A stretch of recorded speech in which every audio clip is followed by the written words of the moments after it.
So what I want to do is I want to start with a quick little story. There was a customer we were dealing with a number of years back. We were providing some database services to them. And talking to them, the system manager had retired, I think like in July or something, shortly, sometime before we had gotten there. And the database guy said something along the lines of, can you help me figure out what tape I need or how I need to identify a tape to do some restoration of a database or whatever it was. My system manager's gone. The Linux guys who are managing my system have no idea how to do this. Can you help me out? Help me understand this. So we started looking through the log files to try and understand how they were doing their backups. And what we found in the log file was lines of log text that look like what's up there. And the important parts I kind of tried to highlight in red. On the far left, what it's saying is that a tape from December 5th of 2022 was initialized. So they took an old tape from December 2022 and initialized it for the 2 July 2023 backups. So far, so good. That makes sense. And we start looking at other log files, and we see something similar, right? The December 12th tape got mounted with a week later, July 9th. And then again, December 19th gets mounted with the July 16th tape. Oh, this is all good until we get to here. And we see that what is in the log file is the July 16th tape has been mounted and initialized with the July 23rd backups. And then we look at some more and we see more of the same. July 23rd tape got mounted with the July 30th, and so on and so forth. And what's happening here is, hopefully you can understand, is that somewhere along the lines, perhaps right when the system manager retired, somebody stopped actually pulling tapes out of a tape drive and rotating. Right? So the Linux guy who was probably told, run this routine every Saturday or something, just kept running the routine, paying no attention to what it was doing. And the fact of the matter is that they were overriding their backups every single time.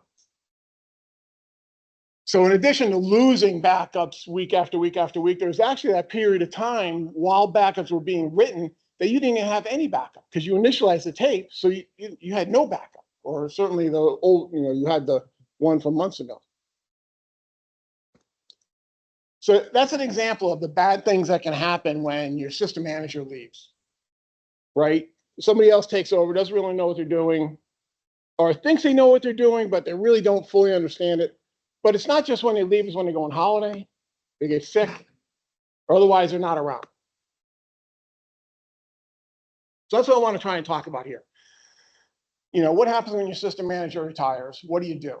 Now, make no mistake, our firm, Software Concepts International, is in the business of providing managed services for OpenBMS systems. And we do this for customers around the globe. We actually do it in partnership with BSI.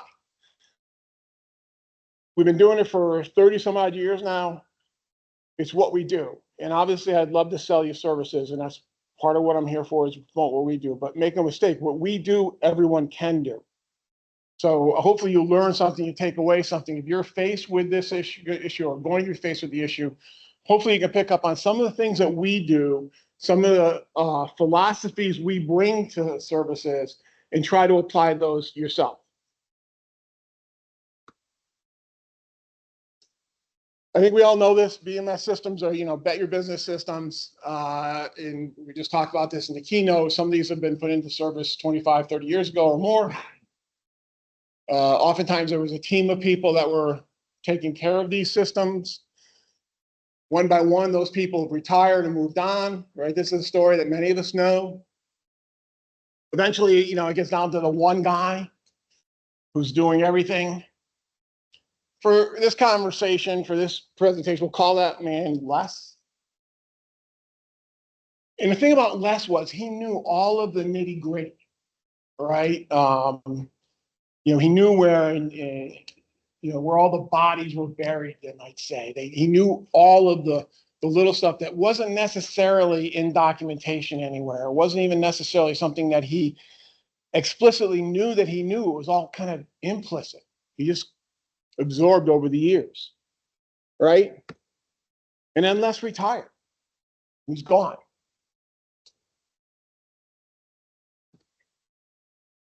So what are your priorities as a director, as a CIO?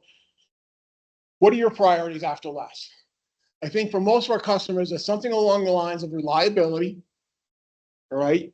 Keep the systems running and protect your data. That's probably the most important thing. As a CIO, you want the systems you're running. You don't want your customers, your users calling you up and saying, what's going on? You don't want any performance or service degradation. So it's one thing to keep it running. You want to keep them running at the same level of performance, all of the same services available, no degradation there. And then the other thing that you really better be thinking about is, if something goes wrong, can I get it back, right? So quickly restore services. Now, what oftentimes happen, and Camille basically just gave us a story, and I've got another one similar to it, something goes wrong and you have no idea how to go about getting it back, right? And there's a little bit more, I'll mention this, but it's not even a case of knowing how to get it back, but knowing that you got all of the services back, all right? It's one thing to get the system up and running and get to a $ prompt, and you may think, wow, I'm proud of myself, but is it actually providing the services? Those are the things that you really need to know. So let's talk a little bit about reliability. Your system managers were watching a lot of things, right? They're checking log files, they're watching critical queues, they know about critical jobs that should be in the queues, they know about certain disks that need to be kept an eye on for disk space. And he's doing those things explicitly. You may have a tool that's actually monitoring log files. He may have some tools that are helping to do some of this stuff. It's stuff that he thinks about. He's doing it explicitly, but implicitly, he's noticing unusual things, okay, based on years and years of experience. He just notices that doesn't look right. He may come in the morning and do a show system, and he knows roughly what it looks like as it scrolls by. But every once in a while, that didn't look correct. What's going on there? Les was more than likely proactive. That's the first part, going out there, checking log files, or making sure this queue is running, or make sure that job is in a queue. Proactive is going to be important. You can't just sit back and let the thing run, and then when it goes south, call up Camille and say, I don't know when it ran. You got to be proactive about it. As a CIO, you've got to make sure that system management of that system is a priority. And this idea of your system manager retired and nobody replaces him, or the system manager retires and, that Linux guy did VMS when he was in university, so let him be the manager. No, that's not really going to work. And you really need to have that mindset of preventing problems, not just reacting to them, right? Our goal, of course, is that we don't want any downtime, right? If we do our job correctly, we don't have to do anything at all, in theory, so to speak, right? You don't want to be the type of person who waits for something to crash and then becomes a hero bringing it back up, right? Should be zero unplanned downtime. I think that's, what most of our customers, the criticality, is. But more importantly, develop confidence, right? I'll say this multiple times. It's not just having the system running, but it's having it running so that all the services are there, that everything that you expect to be there is there. As a proactive system management is a story. That's the most important thing. You really need to kind of go after it. You can't just sit back and let it happen. For us, it's a case of establishing a baseline, right? Les knew what normal was, what the normal baseline was. Les knew that. Some of it may have been documented, a lot of it may be just kind of in his head. So what we do, and what his replacement should be doing, is keeping track of what is considered to be the known good state.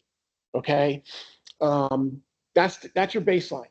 This is you know what your system looks like when it's running properly, and then you've got to keep an eye on it. Right, so not only what's a no good state, but then you want to know what it looked like the last time you looked at it, and then you got to recognize the differences. Right, We've developed a lot of tooling over the years, and there's other tools available that will help you do this. But you need to recognize the difference between what's a known good state, what it looked like the last time you looked at it, and what it looks like now, right? Hopefully it's all the same, right? But when something goes south, when something goes wrong, you need to know the difference between those and keep an eye on it. Hopefully you've got tooling that helps you do that. Hopefully you have something that helps you do that, because that's what establishes your confidence in your system, is knowing what how it's running and what it's supposed to be running like. Historical data ties into this. So all of our customers, we run T4 and we use it extensively. There's other performance type tools out there. So you want to make sure you're running that and keeping that data so you can access it. This space, that's an easy one to think of, but also a history of changes. So understanding what a prior state looked like. So things like logical names and network configuration, what's listed here, sysgen parameters. So for all of our customers, we have in a database all of the various changes. Logical names, for example, we know when all of their logical names have changed over many, many years. Same thing with sysgen parameters and the mounted state of disks and volumes and things like that. You really kind of need to have that history so you know what's been going on in your system.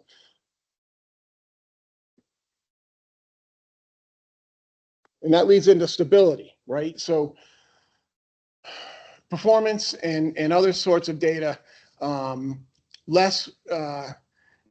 if you wasn't collecting performance data, set it up. You want your new system manager or whoever's taking your systems to set it up. It's T4 is available with VMS. It's free. It's easy to set up. It's easy to use. You want to set that up so that you're tracking things like CPU usage and IO and things along those lines. And then T4 just generates CSV data. That's easy to roll up and put into a host of different tools, okay? Whether it's TLViz, that's easily available that a lot of people use, or whatever your favorite graphing tool is.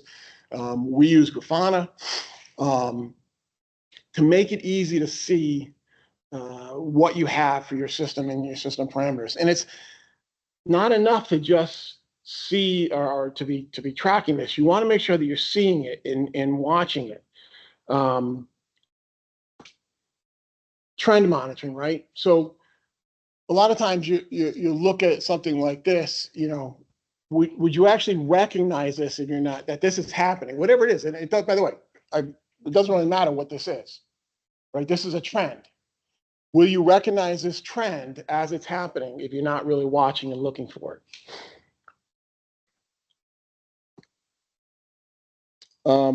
Sometimes a problem can only be seen, well, sometimes the most obvious way to see a problem is actually looking at the data closely. Let me just give you an example here. So this is view of a CPU usage somewhere. When am I doing this, over a week or a couple of weeks period of time? That looks like a fairly healthy graph, fairly normal, consistent. That all looks really good, right? But the reality is that graph is just a section of this bigger graph. And now you can see that that's really a problem or something different, okay? So it's one thing to graph, or it's one thing to collect the data. It's another thing to graph it. It's a third thing to actually analyze it and be looking at it. Now, we've written tools that will pick up this change automatically for us. So every night we get a dump of T4 data from all of our customers, goes into a database. From there, we run a tool of our own that does various heuristics and goes through all that data and would identify a step like this and alert us, right? Now, what would happen if this happened multiple times? So probably what happened here is maybe there's a process that's run amok or something along those lines. And if you're not paying attention, that could happen repeatedly. Okay, so suddenly now you got 3, 4, 5 processes, and you don't know it until your system gets bogged down because the CPU is being consumed, or there's excessive IO and you can't do your writes or something along those lines. So again, collect the data, graph it, but then you've got to analyze and spend time with it. Les may have been doing a lot of this, again, kind of inherently. I know of people that actually do look at T4 data, and they just kind of fly through half a dozen different screens from TLViz and just looking for something abnormal. Takes them a couple of seconds, a couple of minutes in the morning when they come in, basically looks okay, move on. So you really want to make sure you're doing that. And I think I got ahead of myself on the slide, but that's, the automated data analysis. We're doing that different ways. I won't bore you with the details. The other thing that you want to really be doing is looking at your system in real time, right? So certain things are real critical, right? A couple of easy ones to think of are up there, right? CPU utilization shouldn't be ever above X% on my system. I know that my system generally runs at this level. If the CPU utilization gets to this level, I know that's a problem. Or maybe if one CPU is buried for an extended period of time, I know that's a problem. So you really want to try to be monitoring for these things in real time. And we've created tools that do exactly that, and that will alert us for high DIO, buffer IO, CPU locking, I mean, all kinds of various parameters. Very important that you're watching, right? This is the sort of stuff that Les may have been doing. You want to make sure that your system manager is doing it. OpCom is another really important one. So a lot of systems, when they were developed, they actually were dumping stuff into OpCom. Your systems may or may not be doing it, but there's probably a lot of good information there. We've written a tool to monitor OpCom and then generate alerts to us for certain things. VSI now has tooling out there that makes it easy to take OpCom and dump it to Splunk or Syslog or things along those lines, so that then you can use your modern tools if you want to use those instead. But that's definitely something not to be ignored. Okay, and like I say up top there, Les very well may have been doing that kind of implicitly off to the side. Maybe not, but that's not something that you want to ignore. Continuity. So at what point in time are you most likely to miss your system manager? Any ideas, suggestions, anyone? What's that? Well, kind of like that. How about system reboots, right? At system reboot time, that's the time you're likely to most likely to miss less, right? It's very easy to become complacent. Camille told the story. The system just runs, right? Johan mentioned this a few times. The systems run forever. So it's very easy to become complacent. But, that's dangerous, right? Are you able to recognize and prevent a problem before it happens? Right? And if your system manager is gone and you're relying on some other technology expert to be responsible for VMS systems, I would question whether you really are able to recognize. When something does go wrong, will you know for certain that everything has been restored to the prior running state? That's the most important piece right there, right? It's easy to get the system booted. It's a whole nother thing to get the system up and running with all of the services that it had running before.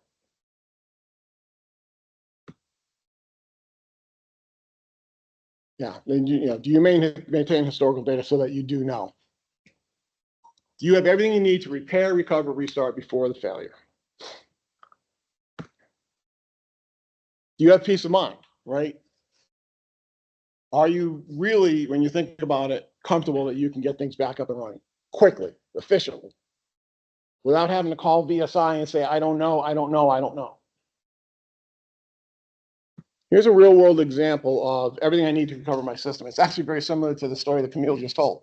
It was a Sunday afternoon. I'm with my daughter. I get a phone call. I was a technical guy on call that night. And a customer who I had been talking to about providing services to, but he intentionally made a decision not to hire us because, well, I did VMS back in the day and I think I can manage it, calls us up and basically says, I broke it.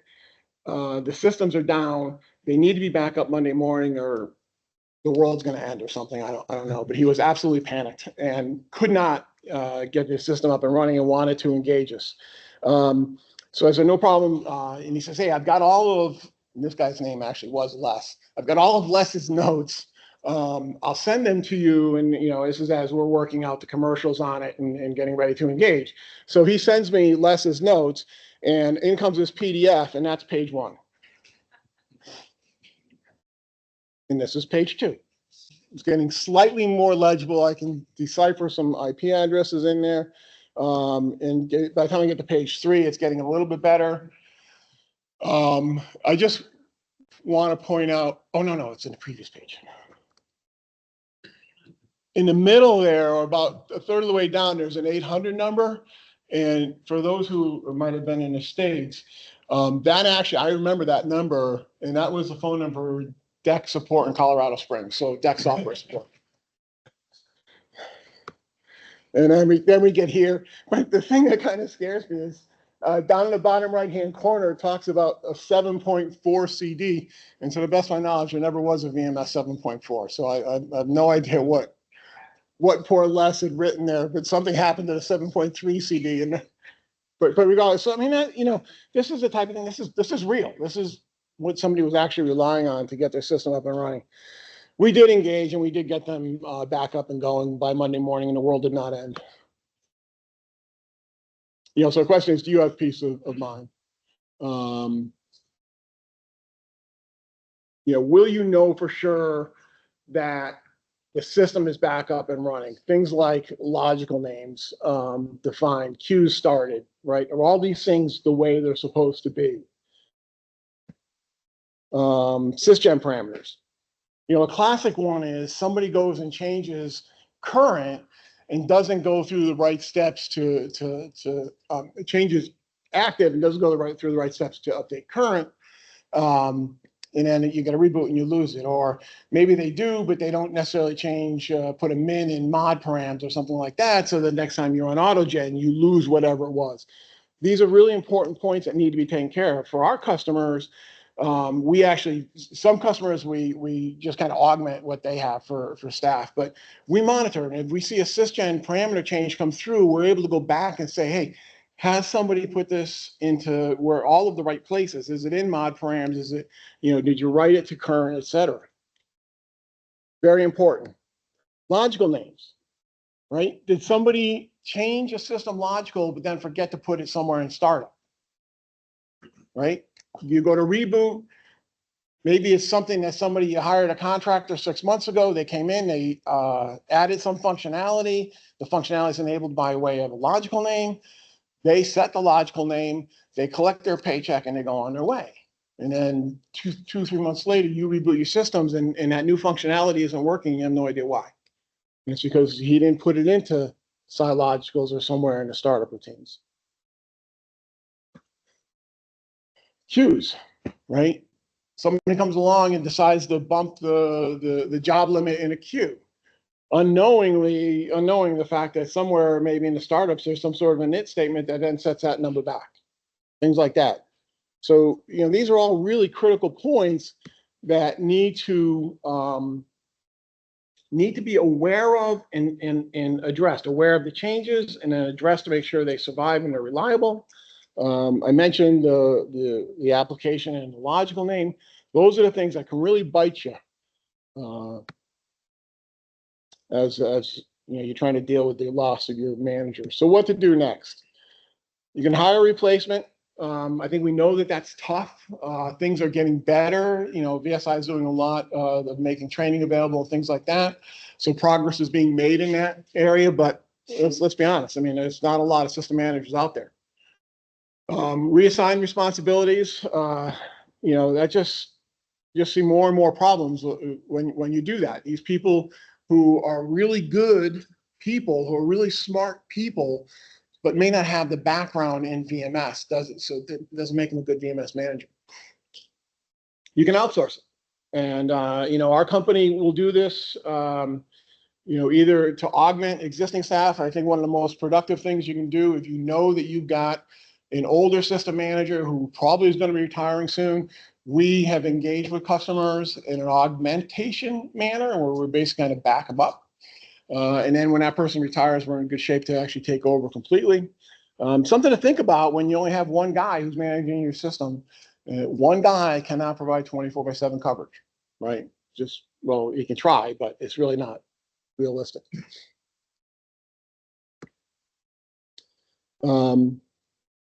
So in the augmentation mode, we provide that monitoring. Our monitoring is 24/7. It's not just periodic logging in and looking at log files. That's what some some companies out there will do for managed services. For us, it's 24/7 monitoring. We get information constantly from your systems. For most systems, we actually are on the systems or engaged almost daily. Some systems, that's not the case, are much more locked down. That's fine. But for those that aren't, we're very actively engaged. And, you know, look, if we are able to kind of step in and augment your staff and take care of the mundane things of watching the discs and watching the queues and all that, it allows your staff to kind of focus on the innovation and the more interesting work that needs to get done. Or we can do full managed services, 24/365. We never go on holiday. We don't get sick. We do it all. Very successful around the globe. About half of our business is in North America, but then the other half is split about 25% in Europe and 25% in Asia Pacific. I just want to point out from a security point of view, some people are really concerned about the idea of some third party being on their systems and engaged in managing their systems. We're ISO 27001 certified, something we're kind of proud of. And I know so far that's made a lot of security CISOs and people like that and our customers happy. Makes it a lot easier to kind of address the security questionnaires and things like that. So we do business with financial institutions, banks, and things like that, and healthcare, pretty much all of the various verticals, a lot in manufacturing. We've never had a problem dealing with various security concerns that various customers, CISOs may have. Kind of talked about all of that we do. I think I talked about a lot of this. A lot of people may think of it as a bit of a paradigm shift. They're used to having their system manager in the next cube or something like that, or just down the hall. And that's kind of something they struggle to get their arms around, is the fact that they're not going to be able to go down the hall and put their hands on someone's neck if something goes wrong. But like I said up here, happy customers worldwide, over 15 years. I probably should change that to 20 at this point or more. We've actually been in business for over 30 years. Some customers, we are actually the most senior people in their IT departments. We've been there longer than anyone else. It works. Really, for pretty much the only customers we lose are when they actually finally complete their migration off of VMS. Generally speaking, once we start managing, customers are extremely happy and they stick with us. I say our team becomes part of your team, daily interaction. We'll participate in weekly meetings, things along those lines. We get to know your staff very, very well because we work very closely with them. Here's a quote from a customer. I'll let you read it, but basically, I think, is this the one that says he wouldn't take vacation? Yeah. So this guy hadn't for a few years seriously taken a vacation because of the critical nature of their system. It was a food services company. They distribute food to restaurants. And if the VMS systems are down, the salespeople can't take orders, which means the trucks aren't delivering food. And if you're in the restaurant business and you put in your order for steaks for tonight and your vendor says they can't deliver them, you go somewhere else because you need steaks for your customers. And it was well known in this company that when that happens, and it did from time to time, they lose customers for good. Once they go somewhere else, they don't come back. So it was and remains to this day, an extremely critical system. And this guy wasn't able to take a vacation until finally they brought us on, and we managed their systems, and he finally was able to take a vacation and let us do their work. And knock on wood, that situation where their systems are down and they haven't been able to deliver the steaks hasn't happened.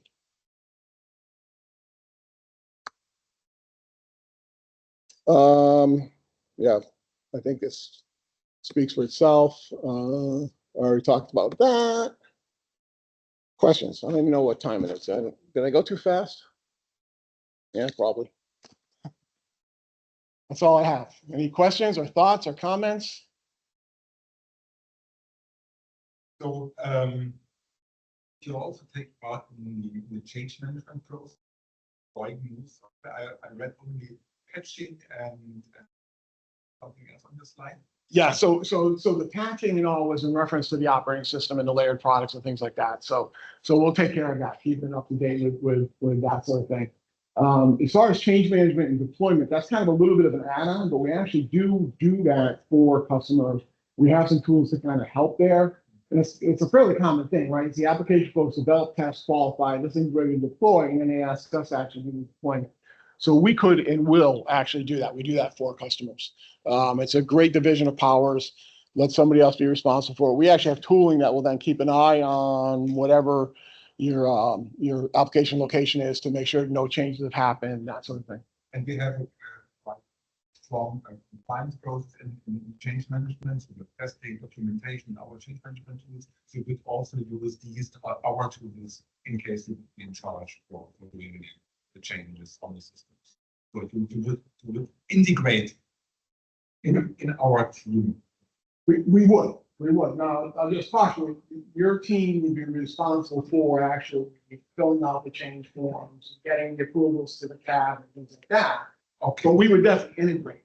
That's not a problem. And you're talking about change management in that process, but then there's just the overall ticketing process we customers have as well. And again, we have our own ticketing system that we use that the customers can interface with, but there's also, we recognize that customers have their change tickets and things along those lines, so we can integrate with that as well.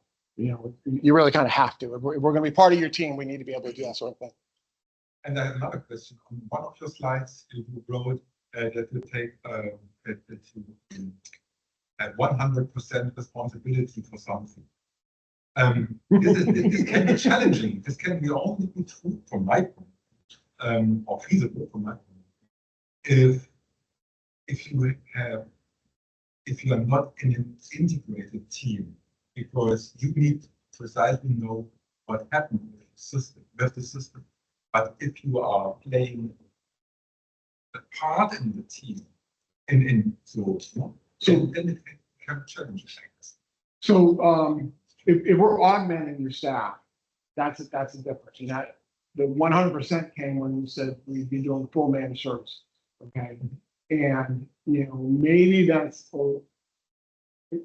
I still feel fairly comfortable that that's true, that we are going to be responsible. Now, clearly there's edges where, things become out of our control, right? So, if there's problems with your network out in switches and things like that, right? So we can't be responsible for that, right? If there's power problems, if there's, things, so there's other things that can influence that. But as far as the VMS system itself goes, yeah, we are responsible for that. And we've had contracts with penalties, if we don't meet the X number of 9s SLAs.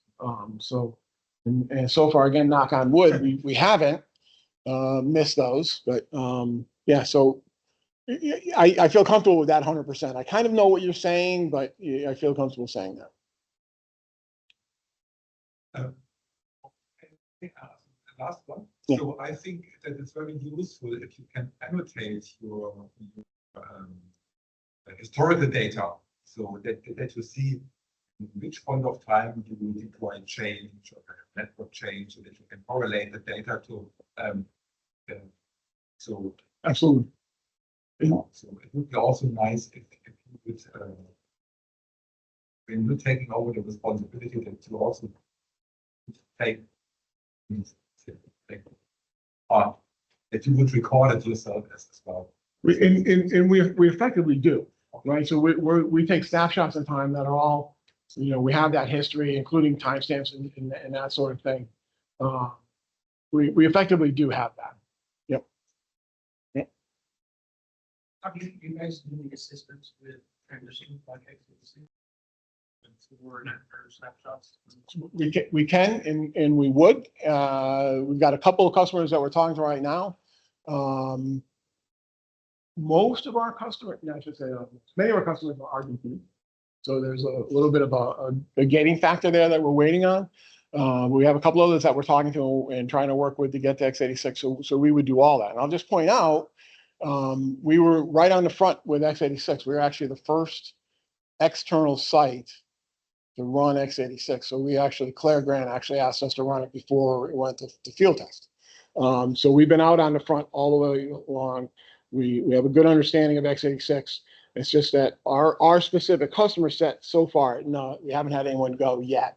But like I said, a big chunk of them are running RDB or Codicil DBMS, so it kind of is a bit of a hindrance there. But we're more than happy to help you. We'd be very interested in helping. Yes, sir, in the back.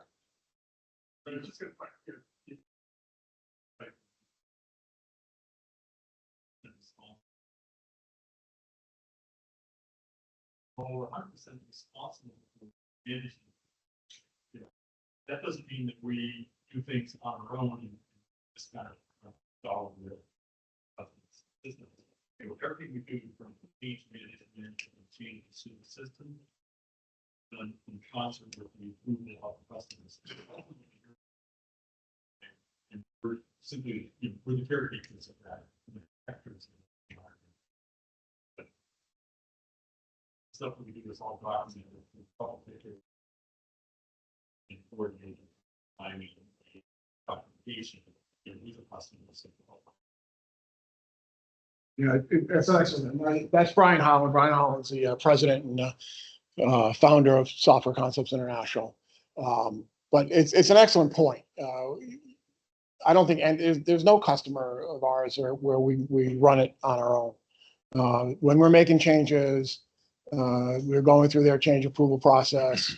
Some of them, a handful of them, we can't even get on without an approved change ticket. Right? They have various mechanisms in place that require a change ticket for us to even get on the systems. Yeah, there's non-prod systems that we have easier access to that we may be doing things to, but as far as production systems, it's absolutely in lockstep with their change processes. No doubt about it. A good point. Thank you, Brian. Other comments or questions? Yes. We're trying. Oh, the question was, are we training new? So I asked if they're training new services And the answer is, we're trying. We're absolutely trying. Yeah. Any other questions or thoughts, comments? All right. Hopefully you found this interesting. Obviously, like I said, we're promoting our business, but I think there's some very useful things here to kind of take away if you're finding yourself in this position. And thank you.